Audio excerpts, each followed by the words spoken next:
welcome a true force of nature, my friend, Matthew Pollard.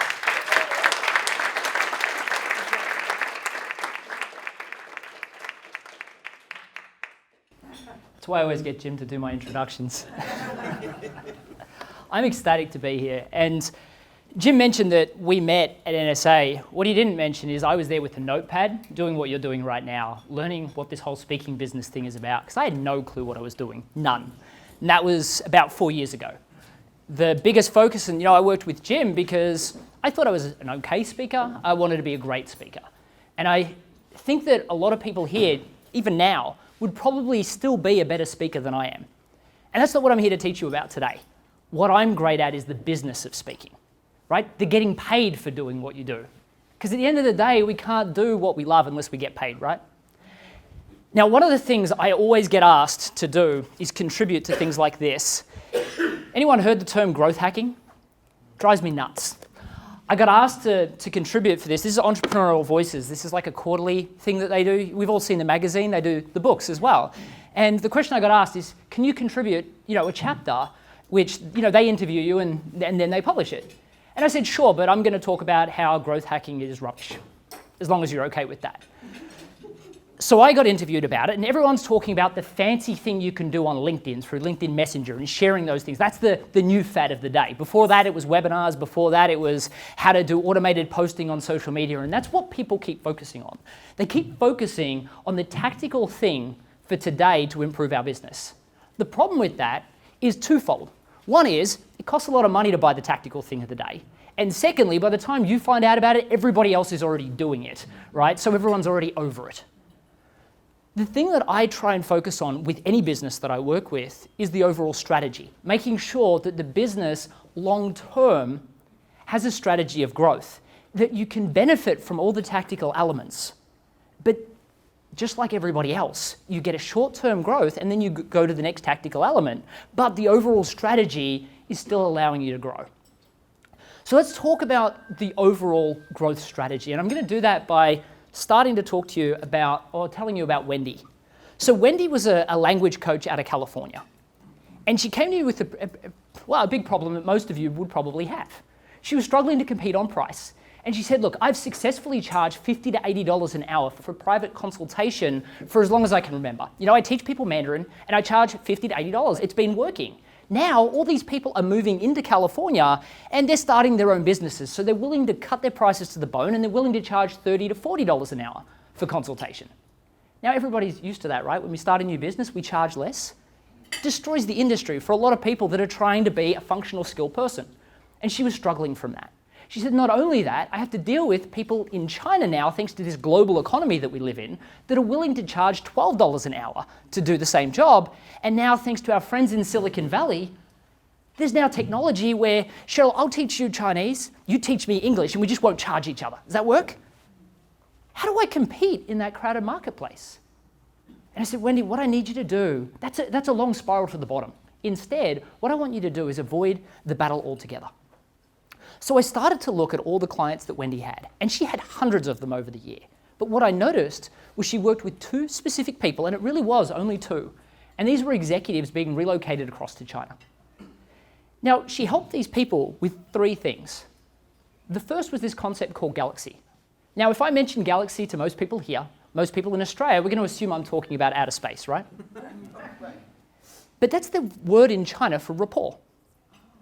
So if I was going to sell something to Jeff and I was a really bad salesperson, I'd probably say something like, I'd probably sit with Jeff for 45 minutes and then at the end I would say, so Jeff, do you want to move forward? And Jeff would say, yes, no, or everyone's favorite, let me think about it, right? So I call Jeff back about a week from now and I say, Jeff, have you decided to move forward? If he still says that he wants to think about it, what's the chances of me getting that sale? It's going down and down, right? Well, in China, they're going to want to meet with you 5 or 6 times before they even discuss business. They're probably going to want to see you drunk over karaoke once or twice. It's the kind of culture that you're dealing with. And here's why. When I'm doing business with Jeff in the Western world, I'm probably talking about a transactional deal, a 12 or a 24-month contract, at the most. In China, they're talking about 50 to 100-year contracts. And because of that, that's longer than a lot of people's careers, right? They want to know the kind of person that they're getting into bed with. So she helped them understand this. The second thing she helped them understand was the difference between e-commerce in China and e-commerce in the Western world. And the third thing she helped them understand was the importance of respect. Now, for anyone that hasn't been to China, I spoke at Electrolux in front of 150 vice presidents of different departments. And these people commanded like 1,000 people each, staff-wise. Now, what do we do when we're in the Western world and somebody hands you a business card? Scott will be talking to me, and I'll give Scott my card, and he'll throw it in his pocket without even looking at it, right? He might even write on the back of his card, hey, this is that dude that was speaking at the front. I've got to remember to call him back. If I'm in China, I'm never going to work with Scott. Why? Because he treated my card disrespectfully. In China, they expect you to hold the card, cherish the card, look at all the detail on the card, flip it over, look at the detail again, pull out a card case, slot it in, bow slightly, and then continue on with the conversation. You do anything less than that, they see it as disrespectful, and they're not going to do business with you. I said, Wendy, you're doing so much more for these people than just language tuition. What are you doing? She said, they're just a couple of things. I said, Wendy, you're stuck in your functional skill. How many people here, when they're trying to convince people that they're the right speaker for the event, say that they're a motivation trainer, or they're a change management trainer, or they're whatever type of functional skill? Everybody does it. And Wendy was stuck in her functional skill. I said, Wendy, is it fair to assume as a result of the assistance you're giving these people, they're going to be more successful when they get to China? She said, well, Matt, that's kind of the point, right? I said, great, so why wouldn't we call you the China Success Coach? Instead of focusing on Mandarin, because that's a long spiral to the bottom, and let's face it, people are doing it for free these days. Let's focus on these skills that you're doing anyway and turn them into what we call the China Success Intensive. Now, this was a 5-week program that worked with the executive, the spouse, and any children being relocated across to China. Now, why the spouse and the children? Well, obviously, we're in business, more people, we can charge more, right? Secondly, if you're changing countries and your spouse and children aren't successful when they get there, how do you think you're going to go? It's going to be tough, right? So it was important the entire family unit was successful when they got there. So I said, let's take this 5-week program out and sell it. She said, that sounds fantastic. Who should we sell it to? I said, well, who do you think your ideal client is? She said, well, obviously the executive. And I said, well, yeah, the executive's probably terrified. I mean, I moved from Australia to the United States and people speak the same language here and I was terrified. I said, but that's not your ideal client. And she said, well, obviously it's going to be the company. The company's the person that's obviously going to pay the bill. I said, well, yeah, I mean, a lot of times they have hundreds of thousands, if not millions of dollars riding on the executive being successful when they get there. Still not your ideal client though. Frustrated, she looks at me and she said, well, who then, Matt? I said, your ideal client is the immigration attorney. She looked at me puzzled.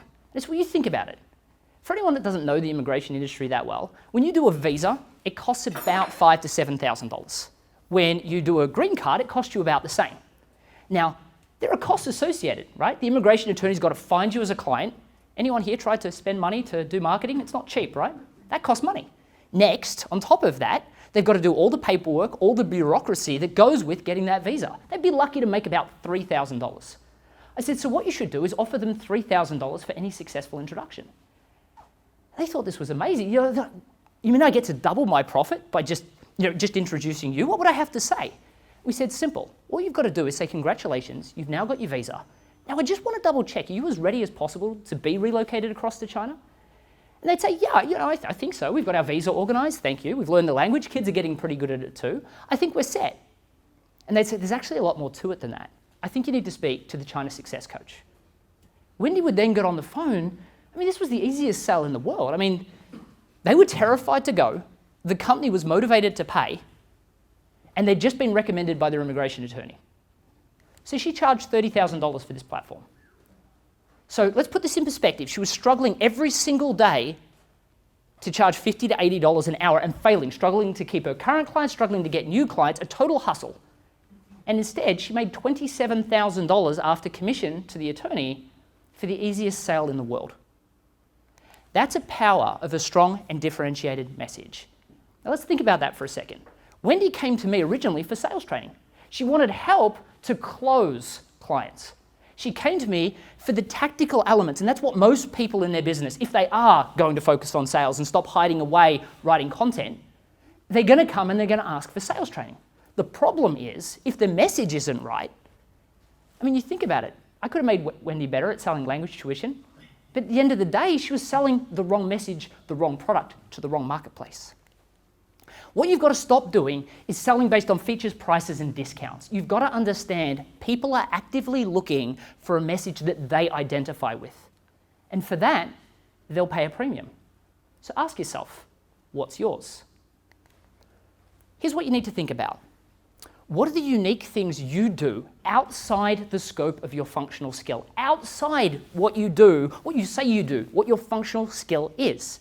And then, once you've got those down, you then ask yourself, what's the higher level benefit of that? For Wendy, it was e-commerce, it was Galaxy, and it was respect. The higher level benefit, China success. For me, I'm a business coach, I'm a branding expert, I'm a social media strategist, I'm a master in neuro-linguistic programming, I'm so many things. Nobody cares. But when I say I'm the rapid growth guy, I help predominantly service providers obtain rapid growth. The simplicity of that message gets me heard in the crowded marketplace. Luckily enough, we have plenty of examples of this in the room. So I'm going to give the mic to Scott for a second. Scott, share with me what you used to call yourself and what you call yourself now. Well, I used to call myself a trainer and a business coach, but now I'm the change energizer. And I help stalled teams cast new vision and have change energy to make them into the business that they want to be. I love it. Thank you. The difference is, when he says he's the change energizer, people don't know what that is. So they say, sorry, Scott, you're at a networking event. Sorry, Scott, what exactly is that? Now he gets to explain on their invitation. What are we used to in networking events? Oh, I'm a change management trainer. Oh, I know what that is. I'm not really interested in that. No, wait, I'm different. Now we're shoving something down somebody's throat, right? Instead, with a strong unified message, I get to explain based on their invitation. Now, we've all seen these platforms, right? We're all speakers. We've seen these platforms. You'll notice there's no place for the change energizer in the categories. There's also no place for the rapid growth guy or the China success coach. I understand we want to use these platforms, and I suggest you do. I mean, this is free money. If they reach out to you, awesome. But your business can't rely on somebody finding you on these platforms. Now, I just asked Andy, actually. I said, Andy, I just launched my eSpeaker platform, right? First time I've ever done it. It was like 3 weeks ago, 4 weeks ago. I've finally done it. But I did 6 figures in speaking this year before I launched it. Why? Because I don't wait for somebody to find me on these. Right? Yes, you fill in those categories, but what do you think it says at the top of my eSpeaker platform the moment they read it? The rapid growth guy. Sure, I fit in the marketing category and the sales category too. Okay? So let's talk about niche marketing. Now, I always put this quote up because it's probably the most important thing you're going to learn today. Speaking to everyone is speaking to nobody.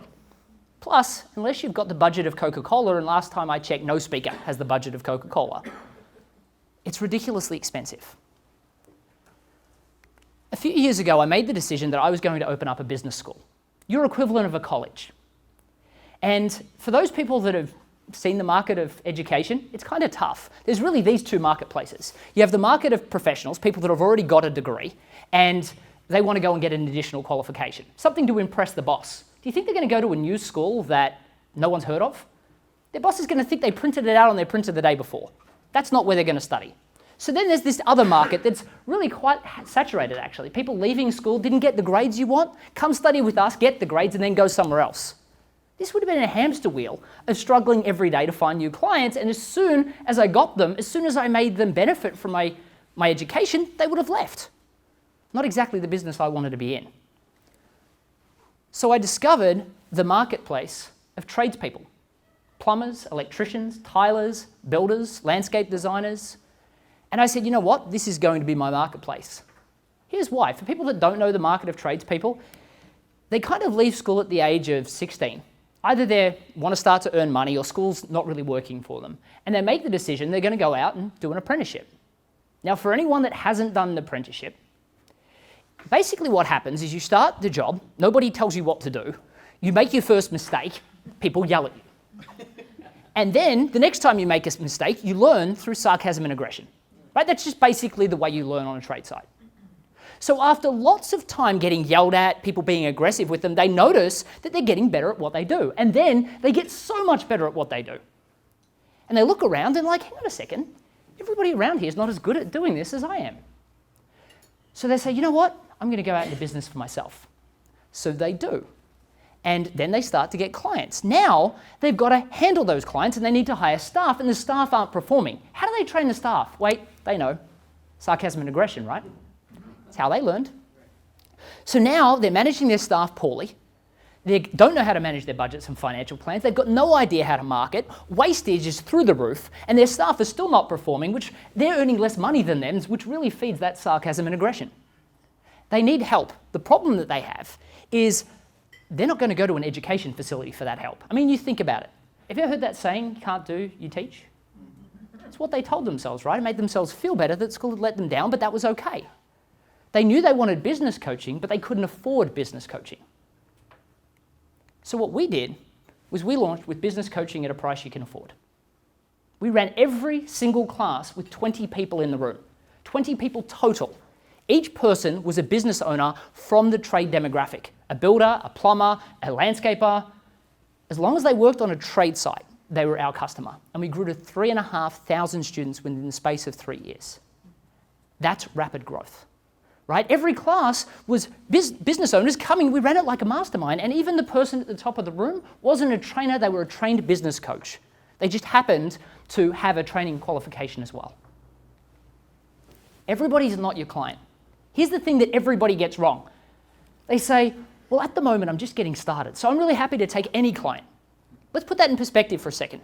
You have less experience than anybody else doing what you're saying you're doing, less economies of scale, less testimonials, less everything, and you want to go head to head with all your competitors? That's crazy. Instead, we focused on a small niche. We said our marketplace was just tradespeople on a building site. Now, that didn't mean we stayed there. Soon we went, okay, we're doing pretty well. Realistically, hairdressers and florists, they're kind of tradespeople too, right? So we extended out to tradespeople that were doing floristry and hairdressing. Next thing we knew, we were approached by a large medical association and the Law Institute of Victoria. And they said, Matt, did you know lawyers and doctors, they're kind of tradespeople too, right? I mean, think about it. They do a 5 to 7 year degree. No one taught them how to run a business. So because of that, we got to work with them with no competition. What you've got to be looking for is what is the unmet need in your marketplace. Now let's look at the way I apply this to my speaking business. You'll notice that in everything that I do, I speak to the small business owner and the service provider. That's all that I market to. Now sure, I've got big clients like Oracle and Microsoft that pay me to work with me, and we'll talk about pricing strategy in a second. But I speak to the small business owner, and because of that, I have to package differently. Everything that you do as a speaker, you need to factor it based on what your message is and what niche you speak to. So if I say I'm the rapid growth guy and I speak predominantly to service provider small businesses, I've got to realize that they're probably not the ones that are going to be able to afford to pay me $20,000 to speak at an event, right? What I've got to look at is how am I going to be more than just a speaker? Now, if anyone's checked out my social profiles, there are videos everywhere. My website has been done up to the nines, and if you think that I afforded to pay that when I was just starting as a speaker from speaking revenues, you are absolutely wrong. It came from being more than a speaker. How many people here are business coaches as well? How many people have some form of online curriculum or are trainers? How many people are just speakers at the moment? We're going to work on you today. So what we've got to look at is when I first started, what I did is I said the goal is to speak, right? That's what I want to do. I want to make great money being a speaker. But I didn't have any experience as a speaker. I mean, I just moved. The only person I knew was my fiance, well now fiance, and some lovely people at the NSA that were telling me how to run the speaking business. And I was taking lots of notes. But that's what I did. I said, okay, I want to speak, but I need to find a way to monetize my speaking business. So how do I do that? And the answer was, I'm going to coach as well. Now, some people are probably screaming in their head, but I don't want to be a coach. And neither did I. But here's the thing. When I would speak at an event, at the end of the event, I would say something like, now, one of the things I absolutely hate is when speakers sell from stage. You know, one of the things that, I feel and believe is that when you speak from stage, people have come because They want you to give them value, and you have to honor that. So one of the things you'll find is I never sell from stage. One of the things I do have, though, is if anybody wants a template to discover their niche of willing to buy clients and how to create their unified message, what I'll do is I'll go and stand over there, and I point at a specific direction. I'll say, I'll go and stand over there. At the end of the presentation, if you give me your business card, I will email it to you. And as soon as I get that card, the likelihood that they're going to be my customer is much higher than I say, and there's a special promotion today. If you buy in the room, it's going to be $20,000 right over there, right? It just doesn't happen that way. So the goal for me is to get their business card, and I'll show you how we translate that into a coaching client in a second. Now, then I decided I don't want to be a long-term coach. So, and Stephen Sutton's in the room, and he's one of my coaching clients. We had a conversation today about long-term coaching. And he's like, I was surprised. I would have expected you to try and sell me something more today.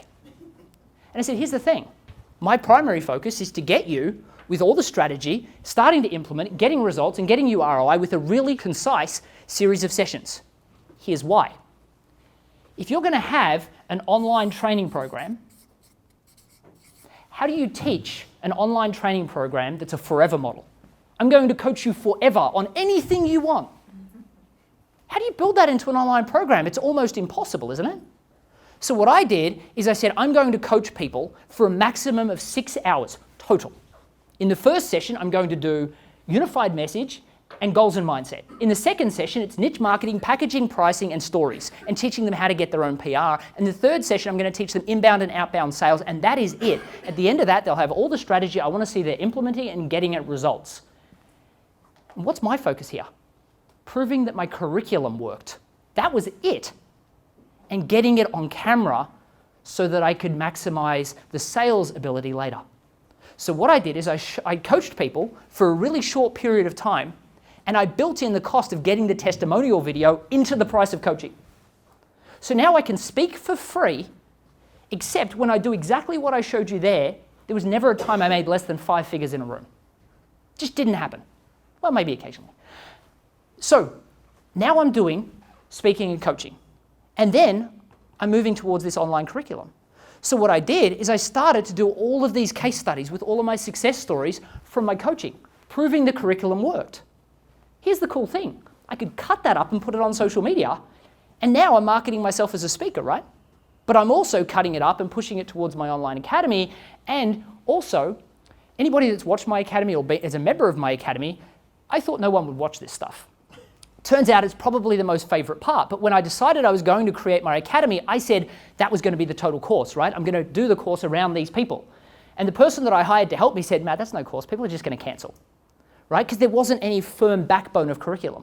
So I built the 9-week curriculum, and I used the case studies, and what I did is I embedded them and said, you watch these because it's ram-packed full of additional information, plus it's super motivating. You'll see yourself in these people. You'll know it's possible for you too. Turns out everybody loves the case studies. It's like watching hours and hours, 7.5 hours, I think is in the program, of case studies. But I paid from it from the coaching. So by understanding that I wasn't going to make money as a speaker up front, and that I had to have a coaching model to fund the growth of my business, all of a sudden I could grow exponentially. The next thing that I realized is that all of those coaching clients, by doing it as a small program, a closed-off program, I could systemize it to the nth degree, write templates for everything, and I could do it quickly. And that's what I turned into the online program. Here's what's funny though, all of those leverage to each other. So every time I get a customer, you'll find they'll go through these loops. So what happens is when you start out, you've got to monetize some way. That's the way you do it. And if you understand your niche, as a small business, I understand they're probably going to want coaching and online after the speaking, and I couldn't maximize that. So that's the process that I followed. And then what I realized is for me, especially as an introvert, which I'll talk about later, I didn't really want to have lots of stories and lots of presentations. So I decided I was going to create really one awesome presentation, which you're seeing right now. But I decided that I really wanted to have central stories. Here's the thing, as presenters, a lot of times what we do is actually, and I learned this actually at NSA, a lot of people will say, you know, oh, I'm a keynote speaker. But then what they do is they get up and they just train, right? They teach you all this stuff. And the problem with that is if you teach them all this stuff, people will then say, that was some really great information, Ken. I really appreciate you shared that with me. I'm going to go away and try and implement all of that. And then if I've got any questions, do you do any coaching? Oh, of course I do coaching. I'd love to help you. Do you think they're going to implement a single thing you told them to? Maybe. The first barrier they hit, they're not going to call Ken. That's why I decided that my goal was to create a keynote presentation that was full of stories. The goal of the stories is to educate, but also to inspire and embed credibility. So what I decided is every presentation that I was going to do, because I kept hearing this thing at NSA about don't try and teach people more than 3 concepts. So I decided that I was going to have 3 stories in my keynote presentation. Here's the thing I found. As long as I stuck to those 3 central stories, I could do those everywhere. I go on a podcast interview now, and people will ask, my entire goal on a podcast is to talk about Wendy. I know that if I talk about Wendy, and I'll then say something like, we don't have really time for me to go through the 5-step process on how to create that, but if people go to matthewpollard.com/growth, they'll be able to download this template. I've been on most of the biggest podcasts in the world, and every time it airs, my subscriber list goes whoosh. And then I'm just counting the time until we get the chance to speak or they work with me in my academy. By having those central stories, you get better and better at telling it. Don't believe me? Anyone here married, been married? Yeah? Okay. I figured it might be. There are a few people. So the first time you told the story of how you met your partner, it probably was an okay story, but there were parts of it that sucked. So what happens is over time, we start to embellish a little bit on the things that people enjoy. And then we kind of forget to talk about the things that bored people. Over time, they become these theatrical masterpieces. And you say this part and I say this part. It's the same thing when I'm doing my keynote presentation. They're well rehearsed. And what I'm looking for is I'm happy to talk in general terms on a podcast about a lot of things, but I'm looking for the opportunity to tell one story to leverage to one giveaway where I can maximize. And that brings me to the website focus. Let's just do a quick round the room. What do you think a website's for? To promote my brand, my business, exactly what I do. Okay. Courtney, what do you think your website's for? To connect with people before we speak. Actually, I can't ask you, can I? Let's ask somebody I don't know. Jen? To gather contact information and convert them into a customer. There you go.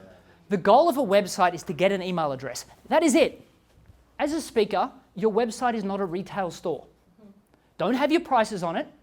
If you go to my website, like outside the academy which I just launched, you couldn't for nearly 3.5 years, you couldn't find one thing I sold. People would give me their email address just to get more information. The goal of a website is to give them ridiculous amounts of value. And then say, hey, if you'd like some more value, give me your email address and I'll give you more. And then continue that dialogue. That is it. It's to get their email address. And I'll show you when we talk about sales why that is. But so many speakers' websites, including some of the speakers in this room, when I've looked at their websites, what they do is they say, hey, book a phone call with me. I'd love to sell you something.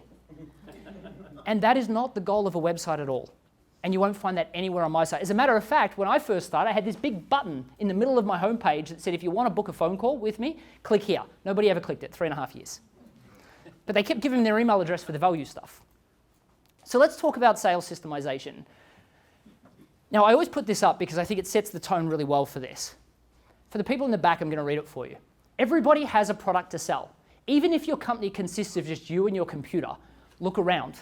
If you don't see any salespeople, you're the salesperson, right?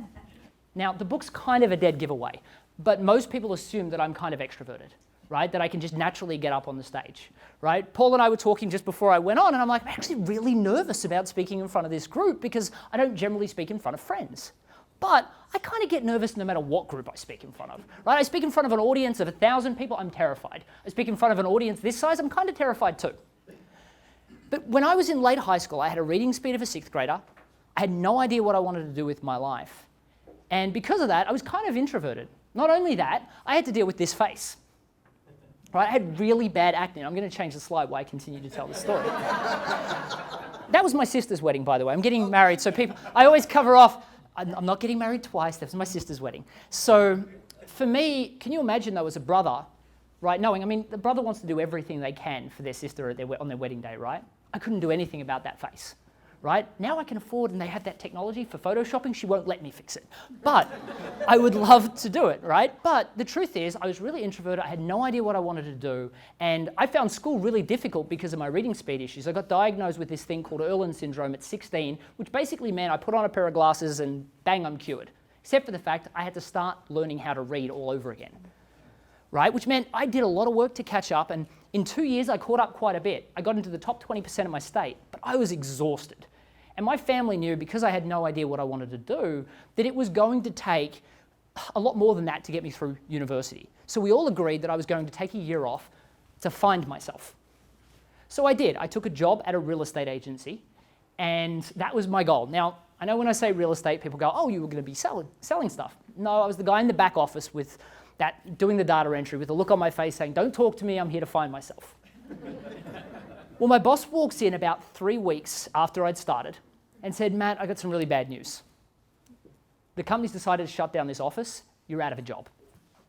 I'd worked there 3 weeks. Now, in Australia, it's kind of a little bit different to the United States. So in the United States, you guys have got Thanksgiving, and then you've got Christmas, and everybody only gets about 2 weeks off if they have one of those real jobs, which hopefully, eventually you all won't. But the goal in Australia is we work really hard up until about December 20, and then we all go on holidays until the 15th to 20th of January. It's our summer and Christmas break rolled into one. How many jobs do you think are hiring just before going on a month holiday? It's not exactly something that you see happen all the time, right? So for me, the only jobs that I could find when I pulled out the old-fashioned paper classifieds is commission-only sales roles. Now, as an introvert, how do you think that made me feel? But I convinced my father I was going to support myself for the entire year, so I took one of these jobs. As a matter of fact, I was the only person that showed up for an interview in a suit, so they put me in the business team. 5 days of product training, not a single second of sales training, and I got thrown on this road. Now, this is called Sydney Road in Melbourne, Australia. This is over 1,000 doors on each side, and they're not exactly the most glamorous stores in the world. Now, I said, okay, I got told to go out and sell.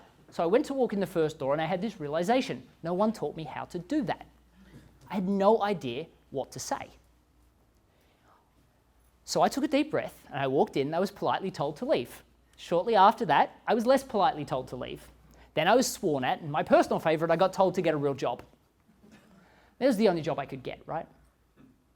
But on the 93rd door, I walked in and I made my first sale. And I remember I made about $70. I was ecstatic for probably about 45 seconds. And then I went, oh, I got to do this again tomorrow. And the next day, and the next, and the one after that. It wasn't okay. So I had to find a different way. But I had a reading speed of a 6th grader. I couldn't exactly pick up a Zig Ziglar book or a Brian Tracy book. It would have taken me a year to read it, let alone apply the information. But I did discover this cool tool, YouTube. Now, as speakers, it probably doesn't surprise us, but when I was 18, it surprised me there was more on there than just cat videos. So what I did is I went through the process and I convinced myself that for my life not to suck for a year, sales had to be something that was a systematic process. It absolutely had to be. If not, I was going to have a horrible year. So I went about it trying to learn the process of selling. And every day I practiced a different step. So I would spend 6 hours out selling, and then 8 hours out selling, and then 8 hours back at the office, back at the house, my home office, trying to work out how to sell. That's 16-hour days. And I did it for 6 weeks. Every single day, it went from 93 doors down to 83, down to 73, down to 48, down to 24, down to 12, down to 7, down to 3. Every day I got better and better. About 6 weeks later, my boss calls me into the office. I felt like I was in trouble. And he pulls me in. He had this strange look on his face. He's got, Matt, I'm kind of blown away.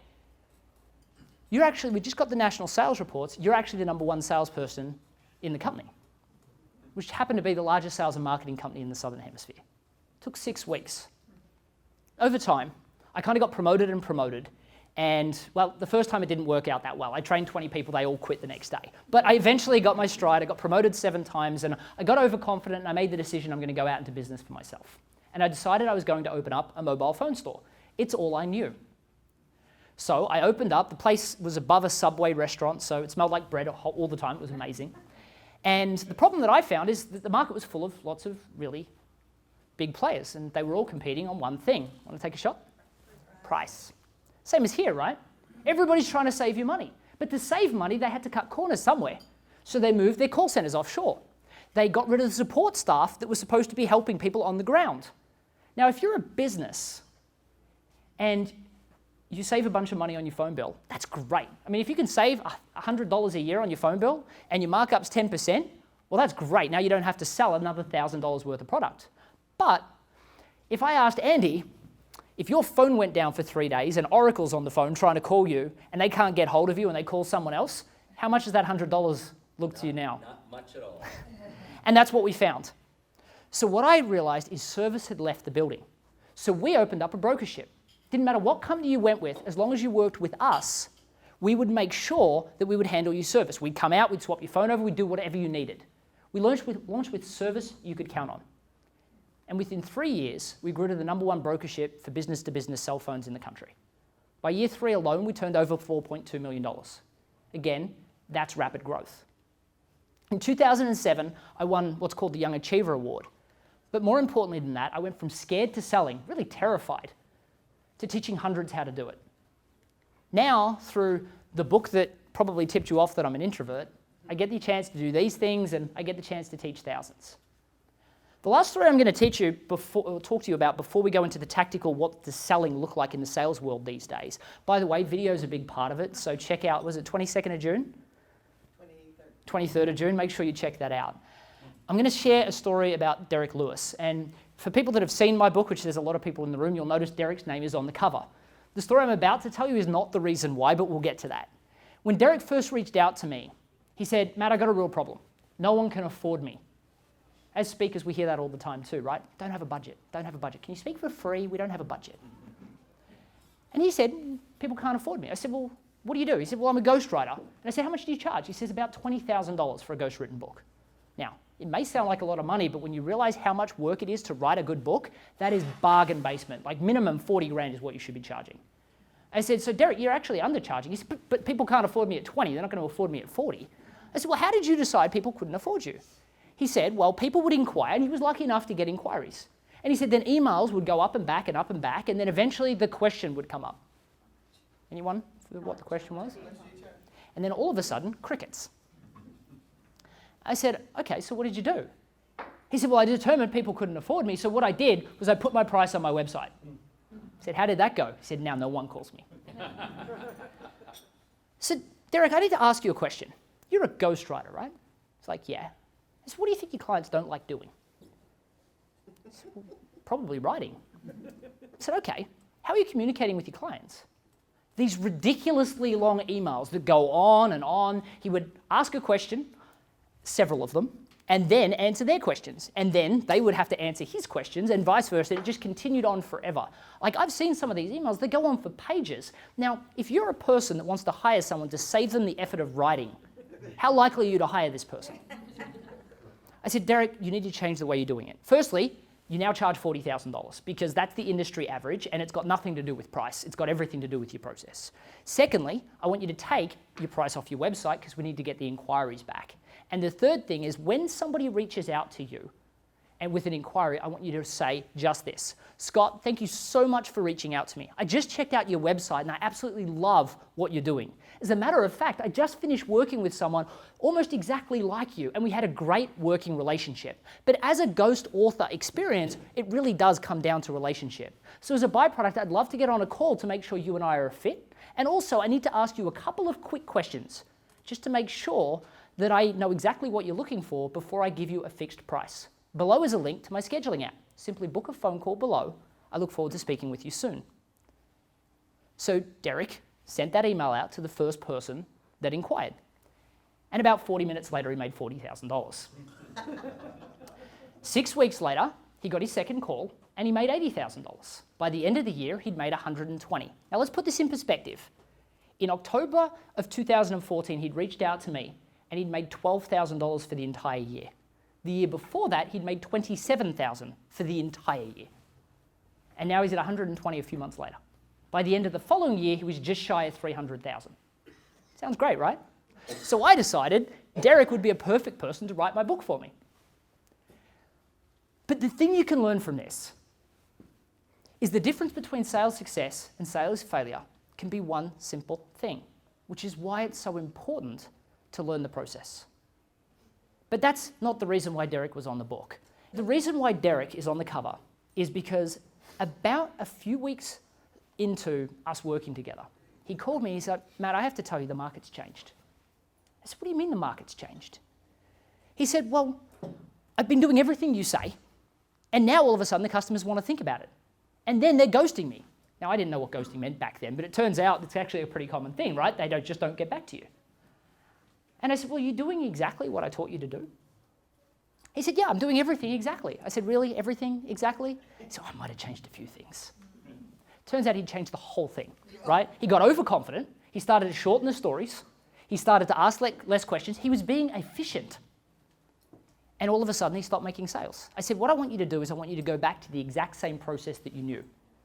And then, because he did that, within the space of 2 months, he closed 2 new deals. One was an author in Switzerland that flew him to the Swiss Alps to do an author retreat, and he got the opportunity to work with them. A few weeks later, he also closed a deal that took him to London. First time he took his wife, first time she ever went to Europe, and he made $100,000 in that 2-month period. The difference between sales success and sales failure can be one thing that you're not seeing. You have to learn the process. So let's talk about what sales looks like as a speaker. Firstly, how many people here have a book? A lot of you, right? Here's the difference that I went through when I looked at when I was writing my book. And I had to have a few fights with my publisher along the way to make sure that this happened. I want to speak to my niche market. Who's my niche market? Small business service providers. Guess what? The biggest buyer of books for sales, not small business service providers, especially introverted ones. They're more corporate companies, right, with lots of salespeople. So my publisher was like, no, we really want you to make the book more broad. I said, find a different author. I'm not doing that. This is the book that I want to write, and it has to be focused towards my avatar. I wrote it to a specific person who fits in my niche. Then, it needs to bring people back to your product. Now, for people that have read my book, what's the last story in the book? Wendy, right? So I teach people all about sales, teach them how to systemize their sales process, and then I say, but here's the cool thing. Sales is actually step 3 of my process. You can actually make your life a lot easier by having a differentiated message and discovering a niche of willing to buy clients before you get to the sales process. So you bring them back to your coaching product, right? Or your online academy. And then I looked at the endorsements that I received. What was I looking for? I wasn't looking for big corporate endorsers, was I? I got a couple of them, but they were just for credibility reasons. I went on an endorsement hunt, and for 3 weeks I went looking for endorsements, and I got 57 of them. And the 57 I got, 90% of those were people that were seen as big deals in the small business community. Why? Because they're the ones that people would take seriously within my group. They're the ones that are going to hire me to speak later, right? I got endorsements that people would take as heart and soul, like SCORE, right? The big nonprofit that supports small business, right through to people like Microsoft that have so many partners. And then I realized that I could price differently, and we'll just go back to price for a second, because now the book's out, big corporations are calling me, and small business associations are calling me to want to speak. So I price differently, right? If I go and speak at a corporation, how many small business clients can I get out of that? 0. I need to charge more, don't I? Because I'm not going to make any money in the room. Then I go and speak at a small business association. I'm speaking at the Texas Builders Association in, I don't know, next month sometime. And there's 400 builders in the room. The last time I spoke in front of a group of builders, there was 12 in the room. 6 of them have now coached with me. So what do you think the money in the room is? It's pretty high, right? So do you think I'm willing to cut a bit of a deal for the associations? Cut a little deal for perhaps the chambers of commerce and things like that? Of course. Am I giving them a discount, or am I actually giving myself an opportunity to make more money? I will not do a corporate deal for less than 5 figures. I will not do it. And my price for small business continues to go up. But every time I do that, corporates are a lot of work. And they're not small business owners and they don't fit my niche. So sure, it impresses a bunch of small business owners, which is why I still say that I'm going to do it. But I was talking to Steve today and he's like, how are you going with the big Oracle thing that you're doing? I'm like, you know what? It's a lot of work. It's exhausting. But I can go and do something like this and I walk out energized because of it. So you price differently. Now, everyone, again, we're talking about e-speakers, right? So e-speakers, there's ways to price discriminate in e-speakers, right? So you can say my range is this to this. But when you do it, you can say, if I'm speaking to a corporation, I charge $10,000 or I charge $15,000. When I'm speaking to an association or a non-profit, because that's most associations, that's what they are, right? I'm happy to do it for $7.5. If it's a local association, I'm happy to do it for $3.5. Why? Because I can make 5 figures in the room every time that I do it. And that's what you've got to be thinking about as well. How do you price discriminate to make sure you sit in front of your target audience to sell coaching, to sell online courses? That's how it maximizes. If you can create a 6-figure income out of all 3 of those, all of a sudden the engine that we're about to talk about is fully funded. Because every time you get asked to speak, even if it's for free when you start, you've got a way of monetizing. You grab the money from coaching, you reinvest it into videos, now guess what? All these big corporate places want to hire you to speak. That's the key to creating a successful business. Okay, so you get the opt-ins. The goal of a website is to get an opt-in, to get an email address. Then you want to send them a nurture campaign. What do you think's in the nurture campaign? Your 3 stories, right? So you grab your 3 stories and you share it over 12 emails. Okay, because the goal for this is you get their email address and then you want to continually educate them and remind them while saying, you know what, Scott, you can totally book a call with me if you want. I'm happy to help you personally. I'll give you some little one-on-one advice. And then you honor that, right? You do a 20-minute free consultation where you give them great advice. And at the end of that, you say, now, Scott, what I can do for you at this stage is I can direct you in one of 3 directions. I can talk to you about some great free content that I created to help you down the path of continuing rapid growth yourself. I can talk to you about an online academy that I created for like-minded service providers, or I can talk to you about what working with me one-on-one looks like. Do you have a preference? And what do you think Scott will say? He's seen me on a podcast, he's heard me at a speech, he's given me his business card over there. And because of that, I'm now sending him these emails. So he already knows I have authority, he already identified with my message, and for 12 emails now, I'm reminding him of that relationship. And then he books a phone call. Of course, he's going to say, you know what, I'd like to hear a little bit about your academy, or I'd like to hear about working with you one-on-one. And what has Scott just given me? Permission to sell to him. How rude is it to sell to Scott without asking? What do we do in our discovery calls? We're like, okay, so now I'm going to segue into the sales pitch. By just offering him some free content, and if he wants the free content, honor it. Just give them the free content. I've got 3 amazing things that I give people completely for free, and when I do speak to people about it, I upsell it and I say, now I know a lot of people give you fluff when they, waste of time stuff when they give you free content. I just did this at the National Freelance Conference and it delivered amazing results and people doubled their business in 60 days. This is going to work for you. Now, by the way, Scott, one of the other things that I can do for you now that I've given you the free information is I can talk to you about my online academy for a second if you would like. Anyone heard the term law of reciprocity? How awkward is it if Scott says no at this point? Go on, Matt, you can talk to me about it. 97%, by the way, is the answer of how many times that where that happens, the percentage that people will then buy the academy because I've done it in that way. The goal is not selling, acting like you don't want to sell. When you're in front of the room, don't embarrass yourself by trying to sell a $12 book, right? You're supposed to be charging $7,000 to $15,000 to $20,000 on stage. Right? You'll see how I do the book thing in a minute. I'll show you that too. So selling from stage doesn't work if you're actively selling, okay? You've got to focus on making sure that you give them something free. And the goal is to get their card, because when you get their card, you get their email address, you then can start to foster that relationship. Now, if you do have a book and you want to sell the book, then do it this way. One of the things that I do, remember, what's my niche again? Small business service providers? Okay. Now, what I do is I say this, and when I'm on stage, and I want to sell my book, of course, and my publisher keeps telling me I have to, right? So I say, so for people that are listening to this, and one of the things I hate is people that sell from stage, right? I think that you've decided that you want to come here because you want me to give you great information, and I want to honor that. So because of that, you won't find any things for sale at the back of the room. One of the things that I will do for you, though, is I have this 5-step template, which we discussed. I'll be over there. Now, you'll also notice that there's some books over there. The reason why I do this is because I think that the big players in book sales, the Barnes and Nobles, they have a pretty good run. And the independent bookstores, which are, are the lifeblood of small business in that economy, I believe they need all the help they can get. So, if anybody wants to pick up a copy of my book, and please, you don't have to. You can download the first chapter of my book on my website, and that gives you the entire 7-step sales process. So if you do nothing more, see how I'm trying to not sell?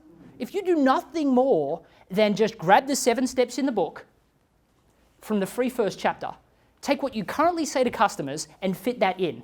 And then if anything doesn't fit, throw it out. You shouldn't be saying that to clients. Then look at where the gaps are and fill those in. You're probably going to find you're missing stories and you're missing great questions. So you can just download it for free. But if you do want to buy a copy of my book, it is in the back and all the proceeds go to a local independent bookstore so that they can flourish and grow because they need all the help that they can get. Every time I do that, about 90% of the people in the room buy the book. If you do it any other way, I guarantee it'll be a lot less. And what's the goal? The goal is to get their business card, their email address, and to get them to buy one thing off you so they feel more comfortable buying from you later, right? I don't care about the $10. I want the $7, the $10, the $25,000 speaking fee. I want the 5-figure coaching client. I want the $2,000 or $3,000 academy student. That is the key to maximizing, not selling. Okay, so the stories will also fit really well for publicity. We discussed that, using the stories on podcast interviews. Video, record everything. You'll notice there's cameras here today. There's cameras every time I speak. Why? Because I clip them up into 45-second clips and I post them on social media. Who's a connection with me on LinkedIn? Who's a connection with me on Facebook, on Twitter? How many videos do you see? All the time, right? How do you think I pay for that? It wasn't from free speaking, right? It was from coaching clients. So every time I got a coaching client, I would make sure I got the success story on film. Every time I spoke from stage, I knew that I was going to make 5 figures in the room, so I bought the cameras. Now I've got over 1,000 videos. And guess what? The corporations keep calling. So do all the associations. I don't have to do any work. Do you think it's paid itself back? In spades. But you can't afford to do that unless you have a coaching model to back up what you do. Otherwise, there's no way to maximize it. You've got to offer free phone calls. You've got to convert those phone calls into sales. Does this sound like a lot of work? Absolutely it is. It's a hell of a lot of work. Here's the thing, little by little, a little becomes a lot. Now I don't have to do that much, right? I get to speak all over the world. I have videos that, guess what? Because of the technology I'm using, I can use those videos forever. They're just as relevant today as they are 10 years from now. I've done all the legwork. I haven't written a blog post in, gosh, Shannon, tell me, months.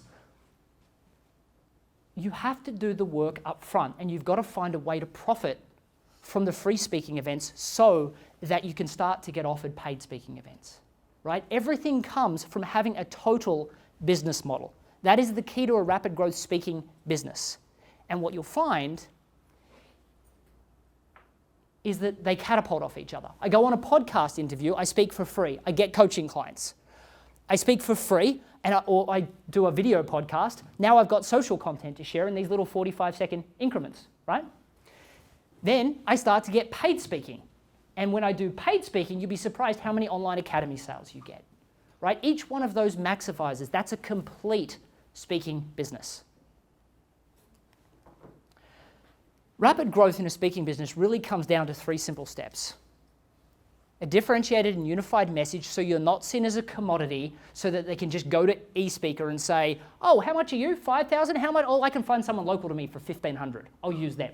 A unified and differentiated message so you're a market of one, a niche of willing to buy clients, and a sales system that absolutely works. They're all incredibly vital and all almost completely forgotten about, in a speaking business especially. I always finish with this quote because I think everybody in America kind of knows who this dude is. Abraham Lincoln used to say, give me 6 hours to chop down a tree, I'm going to spend the first 4 sharpening the axe.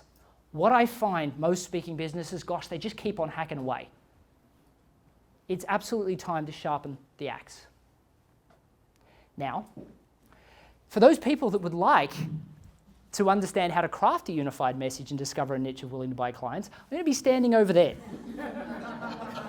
And you're totally welcome to give me your business card and I will email you the template on how to do that.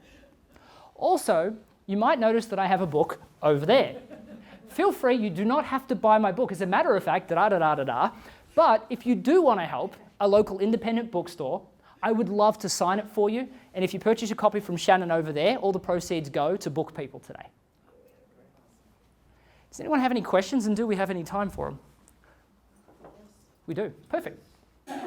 Great advice. Thanks for coming. Thanks for sharing.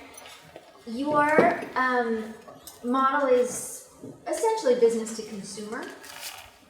Do you have advice for business to business? And it seems like you do a lot of business to business, but it seems like it comes sort of accidental based on your business to consumer work. So do you have some advice for strictly business to business? Well, most of my clients are business owners, but they're small business owners, so I understand. So what type of businesses are you talking about?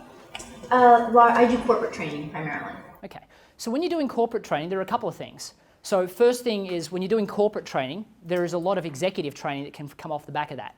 And a lot of times the corporation will pay for that. A lot of times the individual employee will pay for it. I've done a little bit of corporate training where the executive will pay for it because they want to learn how to create their message inside a big corporation so they can start to get bigger paychecks. They need to understand what their stories are that they can get people behind. And a lot of times, I've got one client right now who's the head innovation officer for a $1 billion company, works directly under the CEO. The same job, right? But he's paying for it himself. So you'll find that there is ways to create profit maximization inside a big corporation. The other thing is that we have Julie here who does corporate training, and Julie found we worked together on creating this online academy that she could then sell as an upsell to a big corporation. And again, that will work as well. So what you've got to look at is say, firstly, big corporation is a really general term. So what type of corporation, what niche of industry do you work within? And then secondly, how can you package so that you can leverage, right? Because again, the way that you've got to look at it is big corporates love to see video. We talked about the 23rd of June. Most people will call me and say, hey, Matt, I saw this video. Do you speak about this? Okay, while I teach outbound cold calling, and I've got a big commercial real estate company, actually, I'm working here in Austin late June with and teaching them how to create these stories for cold calling, right? 99% of my stuff is completely inbound outreach now, and it's all through the videos. So what you've got to look at is how can you create a monetization path so you can create what you can call brand artifacts that can drive people to your website to buy your products. Okay, so from a business, and there's a Stephen over here predominantly just sells to people that have got a few $1 million turnover, but he has to look at how he's going to create content to be able to drive that. Now, it's also, if you've got a product where you actually sell something to that corporation as a follow-on, you can also do free speaking to get that follow-up work, right? So there's a couple of different ways to do it, but we can chat afterwards, and if you tell me a little bit more about what you do, I can probably give you 1 or 2 strategies straight away. Now, answer the question about when do I sleep, that's a really good one. So for me, I benefit from the fact that because of the coaching in the academy, I have an amazing team, right? Shannon tells me to eat, which is really helpful sometimes. But Shannon makes sure that my life is run. She organizes all my schedule. I have another person that does all of my scheduling. I've got a graphic designer that does all that lead work. I've got a video designer that does all that. My website, I didn't do it myself. We wrote 70,000 words of copy for my website this time. But what I did was I stopped doing everything in October of 2014, used the automated social posting that I talk about quite considerably about creating an explosive social brand. And we went away and we started putting together what we considered the new rapid growth brand, right? So once you've built the model, right, don't go and do a complete, don't restructure your website and do a bunch of things. Look at what is the low-lying fruit, things you can do, like asking for the email address. I mean, how much does it cost you to tell people to give you a card for a template? Maybe an hour to create the template? It's not difficult, but then you write the 12-part email campaign, think about what the upside, what you can sell them, and then use that money to then do the next steps, right? So when you talk about when do I sleep, the answer is that if you have a way of maximizing, so you're not just speaking for free and getting nothing out of it except for, what does it call? It's going to be a great experience and exposure for you, right? Right? So for me, I want to make sure I can make 5 figures in the room, and that's what I can use to create the team that I have that I work with. People die from exposure. Yeah. Absolutely they do. So, I mean, for me, I got told the same thing as everybody else. The thing that I always would ask is, and I get asked this all the time, will you speak in front of this group? And I say, is it full of my ideal niche? And if it's not, I ain't going, Right? I don't care how great an exposure, it's a waste of my time. Entrepreneurs live with the world of shiny objects. Okay? I don't care if the conference is great exposure. I don't care if I might have a customer there. If you can't show me from your last conference there were small business owners, I'm not going. And now I have the luxury of outside this event, because the people at NSA are good friends and con me into it, I won't speak for free. I just won't do it anymore because I don't need to. But if you had asked me the same question last year, I'm like, what time do you want me to show up? I'll be there, no problem. Do you want me to show up 15 minutes early? I'd be happy to do it, right? Because you've got to understand your brand evolves. Now I have so many people calling me for me to speak at their event, I don't need to speak for free. Now if it's something that I identify with and I want to help, I choose to. But it's great to be in that position, but it doesn't start that way. Don't think that, hey, I don't want to speak for free and that's just the way it's going to be. Unless you're going to pay me $10,000 for a keynote, because that's just not going to happen at the start. You need to be realistic. What you need to do is build strong stories, like a feature keynote, which is this. I had to put in a couple of extra slides here, which is kind of what caught me out a couple of times, because I'm so used to just doing it. And I can not think about it. I don't prep the night before. I go straight in and I deliver this keynote, and I just learn a little bit about the industry on my iPhone as I'm driving, which is not a good idea, but that's sometimes what I do, right? But that's, if you build a system, then you can afford to speak for free, and as long as you've got a monetization model and cameras videoing it so you can then leverage that, then it makes perfect sense. So how do you offer free content which has great value without giving them away all the value that's in the program that you're trying to get them to pay for? Give them all the value away for free. All of it. Don't hold back. Here's the thing. My one-on-one clients work with me because I grab them by the scruff of the neck and I will drag them kicking and screaming towards rapid growth if I need to. My online students buy my program specifically because they want me to give it to them in order. When I share blog posts, it's not in order, right? And most people don't have the experience to work out. They might get a really good quick win. I mean, a lot of people will, create a really great outcome from reading a blog post or listening to my podcast. A lot of people will binge listen, but then it stops. I do 25 episodes on my podcast, on my Better Business Coach, and then I stopped. And people are like, well, how do I get more access to this content? They have to buy my stuff, right?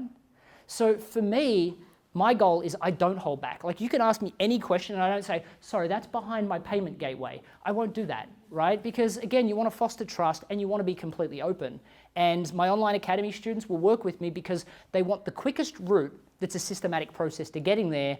And they look at all my blog posts and all the stuff that I've got, and they could do it, and they really could. All the stuff's there. If they went through and looked at my social profile, well, it's broken up into 45-second increments, sometimes 2 or 3 minutes. Most of the academy content is completely available for free on social media. But are you going to sit there? It would take you, what's your hourly rate? Like, you're going to sit there for hours and hours working out what order things went in? I think one of the biggest problems that I see with speakers, with coaches, with anyone, is that they think that somebody's going to steal their stuff. Or they think that if they get great value, they're not going to pay. Sideline to that though, if you get up and train and give them a step-by-step process on a keynote, then that's going to not work, because now they're going to go away and they're going to start to implement all of those things, and then they're not going to work with you. The goal of a keynote presentation is to excite and inspire and motivate, and then get them to give you their email address at the end, right? As soon as the rule of thumb that I would give you is give them everything that you can, as long as they've given you their email address first. We've only got 2 minutes, so I've got... And one thing that we have talked about, I think a little bit in the NSA world before, is in this day and age of cell phones, they can record you speak, like nothing is a secret anymore. It is all going to be out there. And well, one piece of advice I'll give you, I mean, Jeff was one of my RGA students, and he works in a co-working facility out at T-Works, if anyone's up at the north. And he picked up the phone and he said, hey Matt, the program worked really well for me. I'd really like to trial it, doing it for other people. I said, sure, Jeff, go for it. He calls me back the other day. He goes, I was working with this guy, Scott Carley. We got some great results.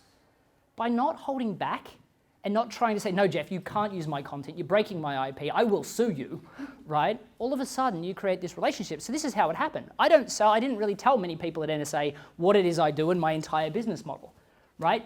Jeff started to do it. Jeff told Scott about it. I then went, oh, that's great. I'll send a few more speakers. Now, all of a sudden, I'm here speaking with you guys today.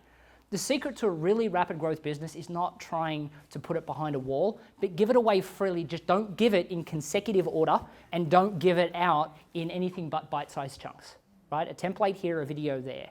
And I think we're out of time, but... Great job. I had a question about your one of your processes for you, having people are buying in the back of the room.